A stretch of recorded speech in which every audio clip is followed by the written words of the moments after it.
नमस्कार। आजकल हम सबकी जिंदगी मतलब शॉपिंग से लेकर बैंकिंग तक सब कुछ ऑनलाइन हो गया है ना? लेकिन देखिए, इस सुविधा के साथ साथ ना कुछ नए खतरे भी आते हैं। कभी सोचा है कि हमारा डेटा असल में कितना सेफ है? आज की इस कड़ी में हम साइबर फ्रॉड की दुनिया को जरा गहराई से समझेंगे और ये भी जानेंगे कि इससे खुद को बचाया कैसे जा सकता है। तो आज हम क्या-क्या जानने वाले हैं? सबसे पहले समझेंगे कि ये साइबर फ्रॉड आखिर है क्या? फिर धोखेबाजों के जो अलग अलग तरीके हैं उन पर नजर डालेंगे। इसके बाद बात करेंगे कि हम अपना बचाव कैसे कर सकते हैं। और हाँ, अगर कभी किसी के साथ फ्रॉड हो भी जाए तो उस सिचुएशन में क्या करना चाहिए, इसका एक इमरजेंसी प्लान भी देखेंगे। देखिए, किसी भी चीज से बचने का सबसे पहला कदम होता है उसे समझना। तो इससे पहले कि हम फ्रॉड करने वालों की चालाकियों को जानें, सबसे पहले इस बेसिक सवाल का जवाब जानना जरूरी है कि भाई, ये साइबर फ्रॉड होता क्या है। तो आसान भाषा में साइबर फ्रॉड एक क्रिमिनल एक्टिविटी है जिसमें इंटरनेट, कंप्यूटर या कोई भी डिजिटल डिवाइस इस्तेमाल करके धोखा देकर किसी के पैसे या पर्सनल जानकारी चोरी करने की कोशिश की जाती है। इसको ना आप एक डिजिटल सेंधमारी की तरह सोचिए। बस फर्क यह है कि चोर दरवाजे से नहीं बल्कि आपके कंप्यूटर या स्मार्टफोन के जरिए आपकी जिंदगी में घुसता है। ये जो फ्रॉड करने वाले होते हैं ना, इनके पास कई तरीके होते हैं। आपको फंसाने के लिए नकली ईमेल भेज सकते हैं या फिर सीधे फोन करके दबाव बना सकते हैं। इनके तरीके बहुत शातिर होते हैं।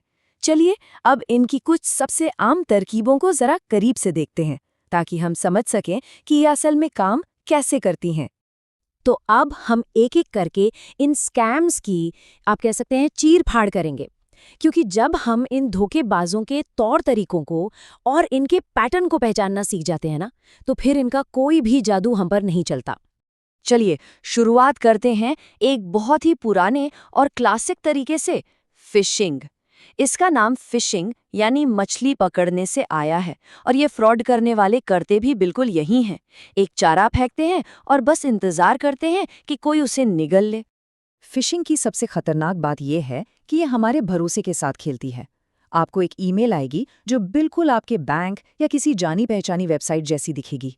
उसमें कहा जाएगा कि इस लिंक पर क्लिक करके अपनी जानकारी अपडेट करें। और मकसद, आपको एक नकली वेबसाइट पर ले जाकर आपका पासवर्ड या क्रेडिट कार्ड नंबर चुराना। अच्छा, ईमेल से अब जरा आगे बढ़ते हैं और एक ऐसे तरीके की बात करते हैं जो आजकल डिजिटल पेमेंट्स की दुनिया में बहुत ज्यादा फैला हुआ है, और वो है यूपीआई और ओटीपी फ्रॉड। इसमें क्या होता है कि फ्रॉड करने वाला आपको सीधे फोन करता है और खुद को बैंक का कर्मचारी बताता है। वो एक झूठी इमरजेंसी बना देगा, जैसे सर आपका अकाउंट ब्लॉक हो गया है या आपके अकाउंट से एक सस्पिशियस ट्रांजैक्शन हुआ है, ताकि आप घबरा जाएं। उनका मकसद सिर्फ आपको इतना डरा देना होता है कि आप बिना सोचे समझे ही अपना ओटीपी या यूपीआई पिन उन्हें बता दें।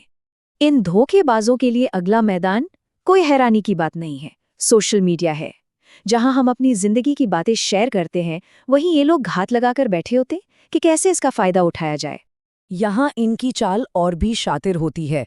ये फ्रॉड करने वाले क्या करते हैं कि आपकी किसी दोस्त की फेक प्रोफाइल बना लेते हैं या फिर उसका अकाउंट ही हैक कर लेते हैं, और फिर अचानक से आपको एक मैसेज आता है, यार मैं मुश्किल में फंस गया हूँ, मेरा पर्स खो गया है, कुछ पैसे भेज सकते हो क्या।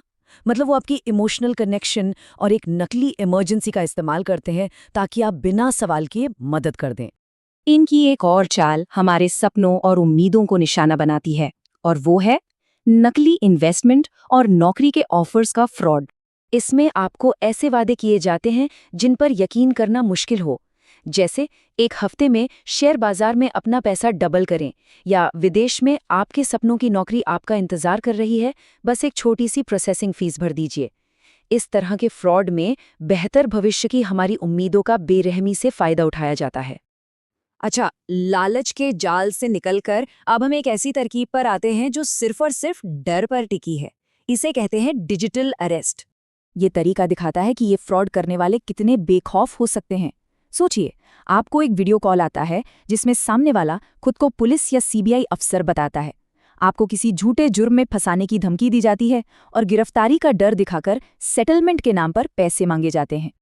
तो अब जब हम इन धोखेबाजों की तरकीबें जान चुके हैं, सबसे बड़ा सवाल ये उठता है कि भाई, हम खुद को इनसे बचाएं कैसे। चलिए अब बचाव की कुछ रणनीतियों पर ध्यान देते हैं। देखिए, बचाव के लिए ना ये 3 गोल्डन रूल्स हमेशा याद रखिए। पहला, अपना OTP, पिन या पासवर्ड कभी भी किसी से भी शेयर मत कीजिए। असली कंपनियां ये आपसे कभी नहीं मांगेंगी। दूसरा, किसी भी अनजान ईमेल या मैसेज में आए लिंक पर क्लिक करने से बचिए। वो आपको किसी खतरनाक वेबसाइट पर ले जा सकते हैं। और तीसरा, अगर कोई सस्पिशियस कॉल आए तो घबराना बिल्कुल नहीं है। बस फोन काटिए और सीधे अपने बैंक के ऑफिशियल नंबर पर कॉल करके पूरी बात पता कीजिए। देखिए, पूरी सावधानी के बावजूद कभी-कभी धोखा हो सकता है। इसलिए ये जानना बहुत जरूरी है कि अगर कोई फ्रॉड का शिकार हो ही जाए तो करना क्या है, क्योंकि यहाँ तेजी से उठाया गया सही कदम ही सब कुछ है। मान लीजिए पता चलता है कि धोखा हो गया है। जाहिर है घबराहट होती है, गुस्सा आता है, लेकिन उस वक्त सबसे ज्यादा जरूरी है कि तुरंत सही एक्शन लिया जाए।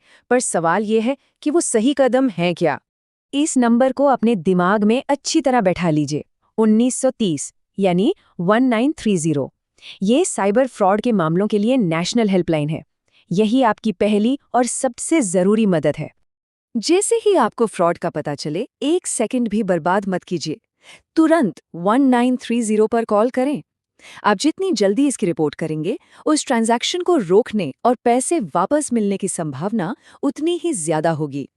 इसके साथ ही आप national cyber crime reporting portal पर ऑनलाइन शिकायत भी दर्ज करा सकते हैं। और आखिर में सारी बातें एक ही चीज पर आकर रुकती हैं। हमारी इस डिजिटल दुनिया में जानकारी ही सबसे मजबूत हथियार है। हमेशा शक करें, सवाल पूछें और इस जानकारी को दूसरों के साथ भी शेयर करें, क्योंकि सबसे अच्छा बचाव एक जागरूक और जानकार इंसान ही कर सकता है। तो सतर्क रहिए, सुरक्षित रहिए।